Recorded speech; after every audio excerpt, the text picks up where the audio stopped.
नमस्ते बच्चों, कनेक्टेड में आपका स्वागत है। गोपाल की मौसी अपने पूरे परिवार के साथ उसके घर छुट्टियां मनाने अगले दिन आने वाली थी और गोपाल ये सोचकर खुश था कि तरह तरह का खाना बनेगा और सभी बच्चे खूब खेलेंगे। इतने में ही उसकी माँ ने उसे आवाज़ लगाई, गोपाल रात में याद से 2 कटोरी चने भिगो देना। क्योंकि माँ को बुआ के घर जाना था और सुबह वापस आना था, तो गोपाल ने रात में चने भिगोते हुए सोचा कि उसकी माँ ने बस 2 कटोरी चने ही कहा है, वह भी 8 लोगों के लिए। उसे लगा ये बहुत कम पड़ जाएंगे, इसलिए उसने 4 कटोरी चने भिगो दिए।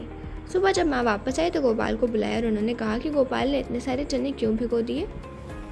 चने बर्तन से बाहर आ गए थे, जिसे देखकर गोपाल सोच में पड़ गया कि ये कैसे हो गया। माँ ने कहा चलो अच्छा ही किया कि उसने इतने चने भिगो दिए। माँ ने कहा कि उसमें से आधे अंकुरित चने उसकी बुआ को भिजवा देंगे, जिन्हें डॉक्टर ने अंकुरित खाना खाने की सलाह दी है।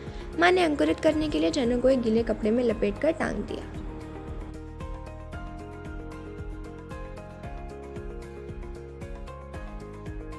चलो एक क्रियाकलाप करें। क्या तुम्हें कक्षा 4 में पढ़े गए पाठ जड़ों का जाल याद है, जिसमें हमने बीजों से प्रयोग किए थे? हमें इस क्रियाकलाप के ये चने के कुछ दाने और 3 कटोरियाँ लगेंगी। पहले कटोरी में चने के 4-5 दाने लेकर उस कटोरी को पूरा पानी से भर दो।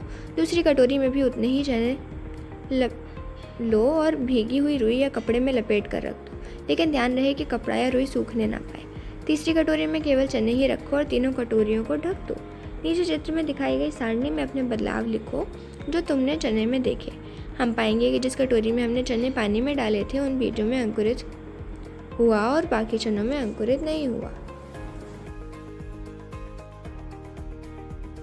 एक गमला या चौड़े मुंह वाला डिब्बा लो, जिसके नीचे एक छोटा सा छेद करके मिट्टी भरो। किसी एक किस्म के 4-5 बीज मिट्टी में दबा दो। अपनी कक्षा के सभी बच्चों को देखो कि वे अलग अलग किस्म के बीज बोएंगे, जैसे सरसों, मेथी दाना, तिल, धनिया, और नीचे दर्शाए गए चित्र के अनुसार उस सारणी को भरो। पौधों की लंबाई नापने के लिए पहले उसे धागे से नाप कर फिर उस धागे को स्केल पर नाप लो। इस क्रियाकलाप से निम्न प्रश्नों के उत्तर पता करो।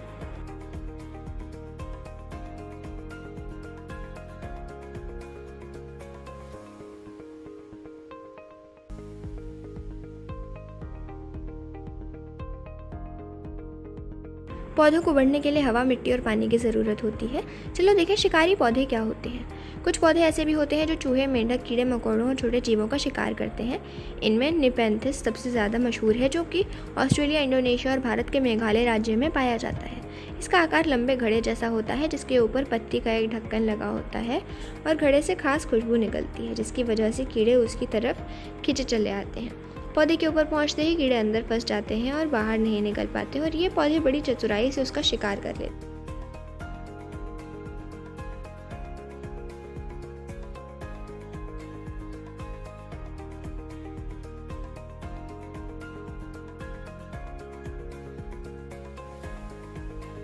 चलो बीजों के साथ एक और क्रियाकलाप करें।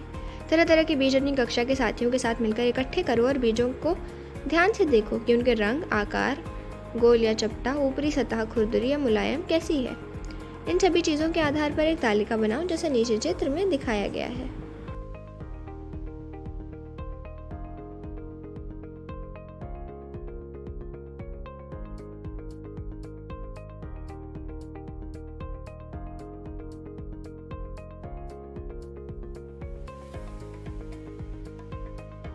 अपने मित्रों के साथ समूह बनाकर इन प्रश्नों के उत्तर खोजो और लिखो।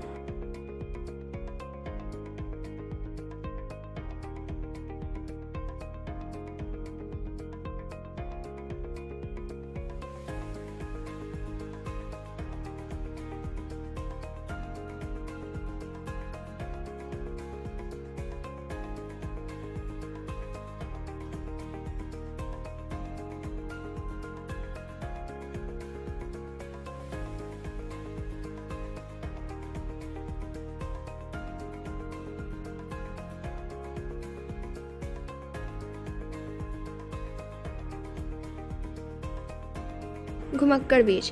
हमें पता है कि पौधे अपनी सारी ज़िंदगी एक ही जगह पर स्थिर रहते हैं और चलते नहीं हैं, लेकिन इनके बीज बड़े ही घुमक्कड़ होते हैं और दूर दूर तक पहुंच जाते हैं। नीचे दिए गए चित्र 1 में देखो कि कैसे ये बीज हवा की मदद से उड़ पाते हैं। चित्र 2 में देखो कि ये बीज हवा से तो नहीं उड़ पाते, लेकिन ये जानवरों की खाल और हमारे कपड़ों में अटक जाते हैं। इसी द्वारा एक जगह से दूसरी जगह पहुंच जाते हैं। चित्र 2 में दर्शाए गए पौधों के द्वारा स्विट्जरलैंड में वेलक्रो का आइडिया आया। ये घटना 1948 की है, जब एक दिन जॉर्ज मिस्ट्रल अपने कुत्ते के साथ सैर से लौट रहे थे तो उन्होंने देखा कि उन दोनों पर कुछ बीज चिपके हैं और उन बीजों को अपने कपड़ों पर चिपका देखकर वह हैरान हो गए। जब उन्होंने माइक्रोस्कोप से इन बीजों को बारीकी से देखा तो पाया कि बीजों में छोटे छोटे हुक थे, जिनकी मदद से वे बीज कपड़ों के रेशों में अटक गए थे। ये देखकर मिस्टर को एक आइडिया आया वेलक्रो बनाने का। वेलक्रो से दोनों सतह चिपक जाती है और खोलने पर उसमें चर चर की आवाज़ आती है। इसका इस्तेमाल हमारे बस्ते, कपड़े, जूते, पट्टे आदि में किए जाते हैं। कुछ पौधे अपने आप भी बीजों को दूर छिटक देते हैं, जैसे कि सोयाबीन की फलियाँ जब पककर सूख जाती हैं तो चिपक कर बिखरने लगती हैं। कई पौधे जानवरों के द्वारा, चिड़ियों के द्वारा और जल के द्वारा अपने बीजों को दूर भेजते हैं, जैसा कि हम नीचे चित्र में देख सकते हैं। चलो देखें कि कौन से बीज कहाँ से आए हैं। बीजों का यहाँ से वहाँ पहुँचना इंसान भी सहायक है। अनजाने में भी और जानबूझकर भी इंसान बीजों को एक जगह से दूसरी जगह पहुँचाते हैं। जैसे अगर कोई पौधा खूबसूरत लगता है या दवाई में उपयोगी होता है तो हम उसके बीज अपने बगीचे में उगाने के लिए ले आते हैं और ये पौधे जब बड़े होते हैं तो और दूर दूर तक बिखर जाते हैं। कई सालों के बाद तो लोगों को याद भी नहीं रहता कि ये पौधे हमेशा से यहाँ नहीं उगते थे और कहीं और से ही आए हैं। उदाहरण के लिए मिर्ची हमारे यहाँ पुर्तगाल देश के व्यापारी दक्षिण अमेरिका से भारत लेकर आए थे और अब ये पूरे भारत में उगाई जाती है। कौन सा बीज कहाँ से आया है, ये नीचे दी गई कविता में देखकर हम समझ सकते हैं।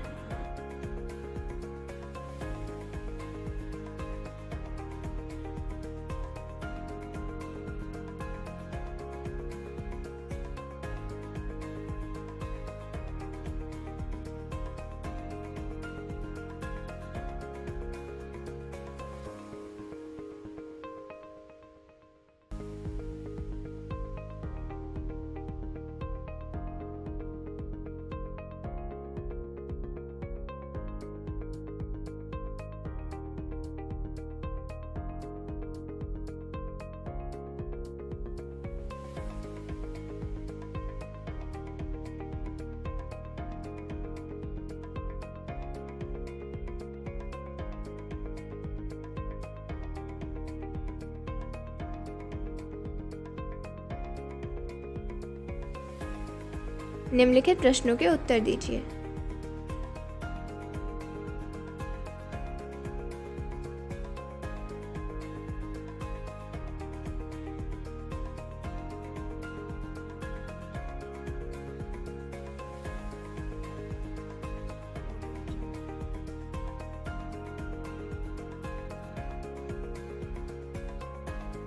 ये है जवाब।